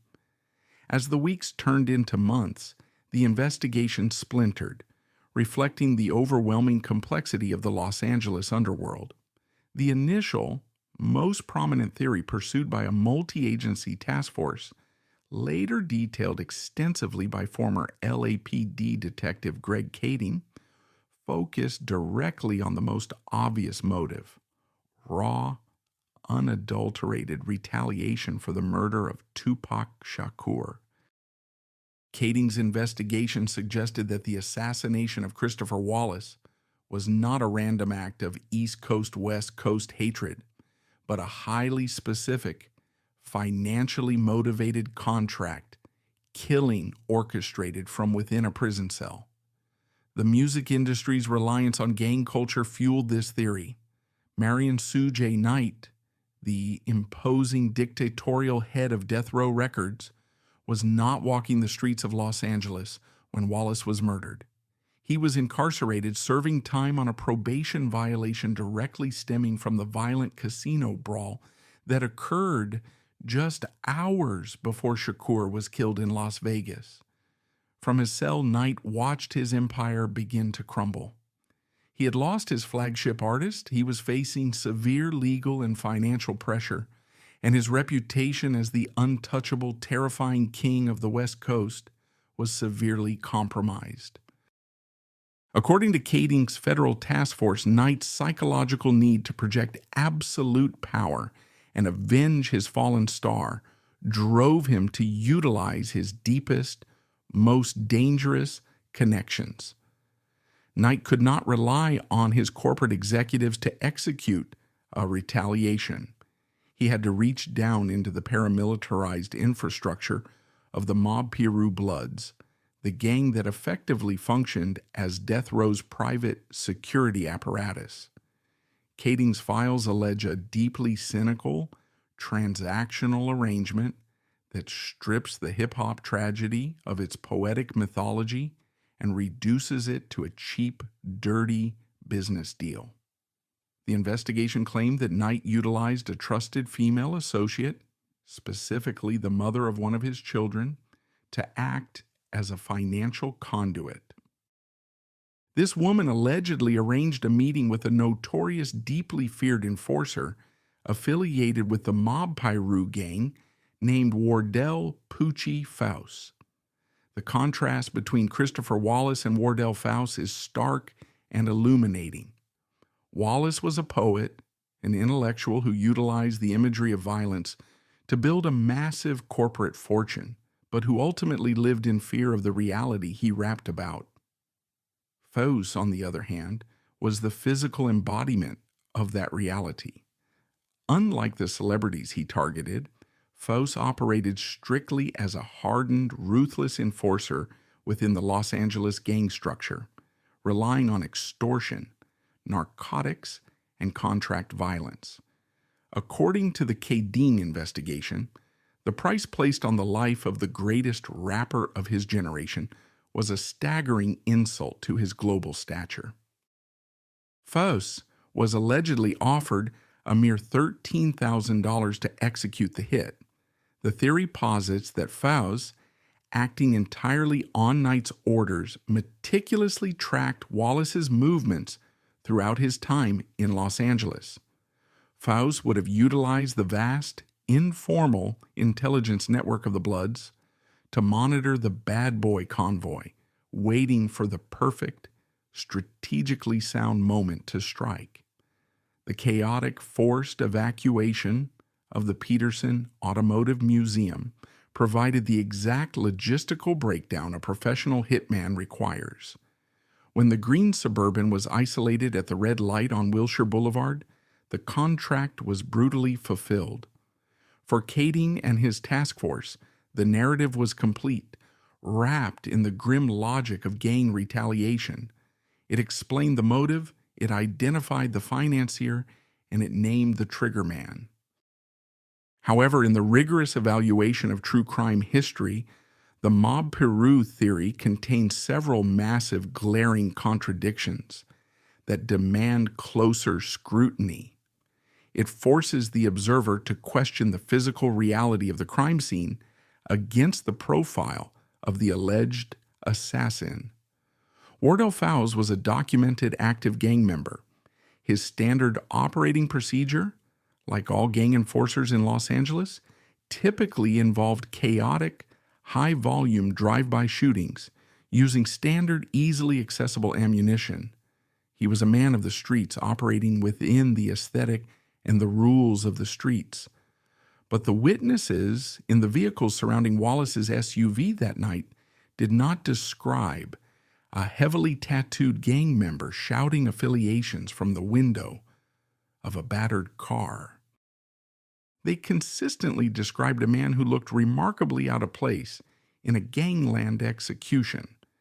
They described a man in a pale blue suit, a man wearing a bow tie, a man with a neat conservative haircut, possessing a chillingly calm, methodical demeanor.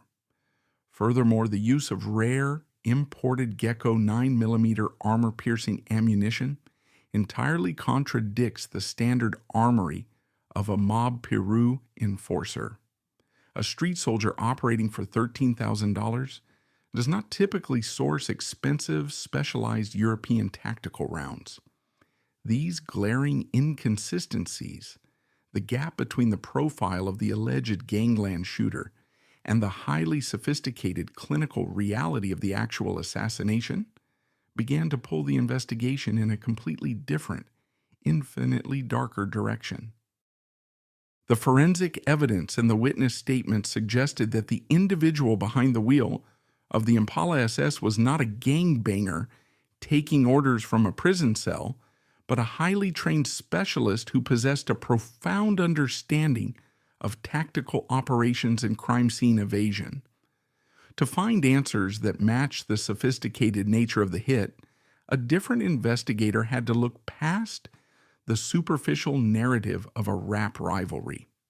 Detective Russell Poole had to stop looking at the Bloods and the Crips. He had to turn his gaze inward, examining the deeply rotted, heavily compromised infrastructure of his own police department. And this is where the story of Christopher Wallace's death ceases to be a tragedy of the music industry and morphs into one of the most grotesque, far-reaching institutional conspiracies in the history of American law enforcement. Exposing the true terrifying mechanics of Christopher Wallace's assassination required a detective who did not view the Los Angeles Police Department as an infallible institution, a man willing to investigate his own colleagues. In the late spring of 1997, the case file was handed to robbery homicide detective Russell Poole. Poole was a highly decorated, meticulously thorough veteran of the force. He was a man who operated entirely in black and white, possessing a rigid, uncompromising belief in the absolute authority of the law. He did not care about platinum records, he did not listen to hip-hop, and he was completely immune to the intimidating celebrity of the bad boy or death row camps. When Poole opened the Wallace file, he did not start by listening to rap lyrics or interviewing rival gang members. He started with the physical, forensic anomalies of the crime scene. He looked at the Gecko 9mm armor-piercing ammunition. He looked at the composite sketch of the shooter, compiled from the testimonies of Wallace's entourage.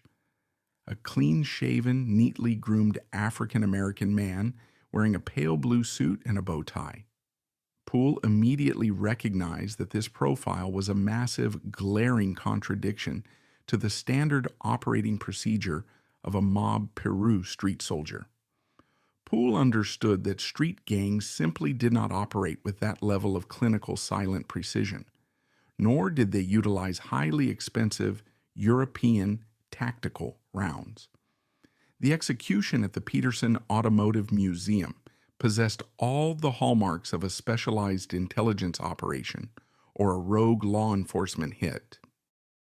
But Poole needed a catalyst, a tangible thread to connect the Los Angeles underworld to the ranks of his own police department. That thread violently presented itself on August 6, 1997, in a crime that initially seemed completely unrelated to the hip-hop industry. On that morning, an armed, highly organized takeover robbery occurred at a Bank of America branch near the University of Southern California campus. The robbers were brutally efficient, bypassing standard teller drawers and directly accessing the vault, escaping with a staggering $722,000 in cash. The investigation into the bank robbery moved swiftly, and the mastermind was captured within a month. The identity of the culprit sent a massive, paralyzing shockwave through the highest echelons of the LAPD. The architect of the bank heist was Officer David Mack. Far from a marginalized beat cop, Mack stood as a highly respected, heavily decorated veteran and former collegiate track star who had won medals for his physical prowess. He wore immaculately tailored suits, projected absolute authority, and was widely considered a model officer. But when Detective Poole secured a warrant and raided David Mack's private residence, the physical reality of the officer's secret life was exposed, and it was deeply, violently disturbing. Inside the home of a sworn Los Angeles police officer, Poole did not find the standard commendations and family portraits one would expect. Instead, he found a meticulously curated, obsessive shrine to Tupac Shakur. He found walls adorned with Death Row Records memorabilia. He found thousands of dollars in gang-affiliated clothing entirely consistent with the mob Peru Bloods. He found an arsenal of weapons, including specialized high-velocity ammunition. And most chillingly, parked securely in David Mack's garage, Poole found a dark, late-model Chevrolet Impala SS, the exact make and model of the vehicle used by the assassin who executed Christopher Wallace. The reality of what was actually occurring within late 1990s, Los Angeles law enforcement shattered any public illusion of safety. Poole uncovered a systemic, highly lucrative shadow economy operating within the police department. Dozens of off-duty LAPD officers were quietly supplementing their municipal incomes by acting as mercenary muscle for Suge Knight and Death Row Records. They were utilizing their badges, their department-issued weapons, and their specialized tactical training to provide executive protection, intimidation, and intelligence gathering for an active criminal syndicate. The boundary between the sworn protectors of the public and the enforcers of the underworld had not just blurred, it had completely, irrevocably evaporated. The officers were making thousands of dollars in untraceable cash, completely insulated by the sheer terror that Knight's organization commanded. This revelation fundamentally altered the trajectory of the Wallace investigation. Poole theorized that Suge Knight did not need to hire a low-level, unpredictable street gang member to assassinate the King of New York. According to his investigation, Knight had access to a roster of highly trained tactical police officers on his payroll, men who knew exactly how to execute a target, evade surveillance, and entirely compromise a homicide investigation from the inside out. David Mack owned the right car, he had access to the right ammunition, and a documented loyalty to Death Row Records. However, Mack himself did not match the physical description of the man in the pale blue suit.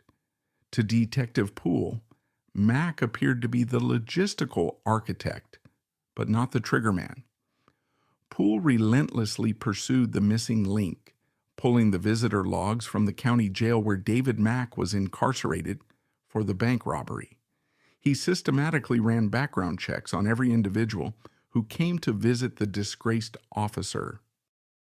One name immediately flagged in the system: a man named Harry Billups, who had recently converted to Islam and legally changed his name to Amir Muhammad. Muhammad was not a police officer, nor was he a documented gang member. He was a quiet, highly educated mortgage broker. He was the godfather to David Mack's children, a lifelong friend who had attended the same university. He was a man who wore tailored suits and bow ties to his corporate job. When Detective Poole pulled the driver's license photograph of Amir Muhammad and placed it directly next to the composite sketch of the shooter, the resemblance was a flawless, chilling carbon copy. The neat haircut, the facial structure, the meticulously groomed mustache. It was an exact match. According to Poole's extensive investigation, the mortgage broker, insulated by his legitimate profession and allegedly guided by the tactical expertise of a rogue police officer, appeared to be the perfect ghost. However, it is crucial to note that these findings remain highly contested, and the murder officially remains an unsolved cold case. Muhammad was briefly questioned, provided a highly questionable alibi utilizing a false identification, and was inexplicably allowed to walk out of the precinct, quickly dropping entirely off the investigative radar. For those who believe Poole's findings, the ultimate tragedy lay in the grotesque transformation of sworn public protectors into mercenary hitmen for a corporate record label, alleging that a college-educated mortgage broker executed a musical icon at a red light, orchestrated by a sitting LAPD officer. When the truth finally emerged, the justice system did not actively seek to prosecute the guilty. Instead, it actively conspired to bury the evidence. The tragedy extended far beyond rogue cops committing a murder. It lay in how the institution of the LAPD exercised its massive bureaucratic power to protect itself from the consequences. When Detective Russell Poole compiled this explosive, meticulously documented mountain of evidence, linking Officer David Mack and Amir Muhammad to the assassination of Christopher Wallace, he did not receive a commendation. He brought the file directly to the desk of Los Angeles Police Chief Bernard Parks, fully expecting the authorization to arrest the suspects and dismantle the shadow syndicate operating within his department. Instead, Poole was met with a cold, terrifying bureaucratic wall. He was explicitly ordered to cease all investigative avenues leading toward David Mack, Amir Muhammad, or any personnel associated with the LAPD. The motive behind this institutional cover-up was strictly, callously financial. In 1997, the LAPD was already teetering on the edge of a massive historic public relations nightmare that would soon detonate as the Rampart corruption scandal. The department was deeply terrified of municipal liability. If Detective Poole officially proved in a court of law that active duty LAPD officers had orchestrated and executed the assassination of Christopher Wallace, the city of Los Angeles would be instantly subjected to hundreds of millions of dollars in wrongful death civil lawsuits from the Wallace estate and bad boy records. The financial and political devastation would have bankrupted the city and destroyed the department's command structure. The police brass made a calculated, cold-blooded decision. Protecting the city's budget and the department's reputation was vastly more important than securing justice for a murdered 24-year-old rapper from Brooklyn. This devastating betrayal destroyed Russell Poole. It directly attacked his fatal weakness, his hamartia, his rigid, uncompromising belief in the fundamental righteousness of the badge he wore. A cynical detective would have accepted the order, collected his pension, and turned a blind eye to the rot. But Poole could not compartmentalize the corruption. The psychological weight of knowing the exact identities of the killers, possessing the forensic evidence to convict them, and being actively prevented from doing so by his own commanders, fractured his mind. The physical toll was immense. He suffered severe stress, insomnia, and early-onset cardiac issues. In 1999, unable to stomach the hypocrisy any longer, Poole formally resigned from the robbery-homicide division in absolute disgust, effectively ending a brilliant career to protest the silencing of the truth. The dramatic contradiction of this tragedy is profound and deeply unsettling. Christopher Wallace, a man who built an empire rapping about the brutal, uncompromising laws of the criminal underworld, was ultimately destroyed by the very law enforcement system sworn to dismantle that underworld. He had managed to survive the crack epidemic of Bedford-Stuyvesant. He had survived federal drug charges, and he had survived the fierce, heavily armed turf wars of the hip-hop industry. But he could not survive the lethal intersection of a rogue police officer's greed, a mortgage broker's cold precision, and a municipal bureaucracy willing to bury a homicide to protect its own pension funds. The corporate veneer of the music industry had cracked, revealing a vast, rotting infrastructure where the badge and the bandana were completely indistinguishable. By this time, the physical reality of the East Coast-West Coast War had reached its absolute devastating zenith. The two brightest stars of a generation were dead. The labels that profited from their paranoia were bleeding money, facing massive federal indictments, and rapidly losing their grip on the culture they had monopolized. The streets of Los Angeles had consumed Christopher Wallace, just as Las Vegas had consumed Tupac Shakur. But the final chapter of this narrative is not merely about the mechanics of a cover-up or the failure of the justice system. The story now shifts from the autopsy tables and the corrupted police precincts back to the very reason this entire tragic empire was built in the first place. Wallace was buried, yet the incredibly lucrative artistic machinery he left behind immediately triggered an unprecedented post-mortem phenomenon.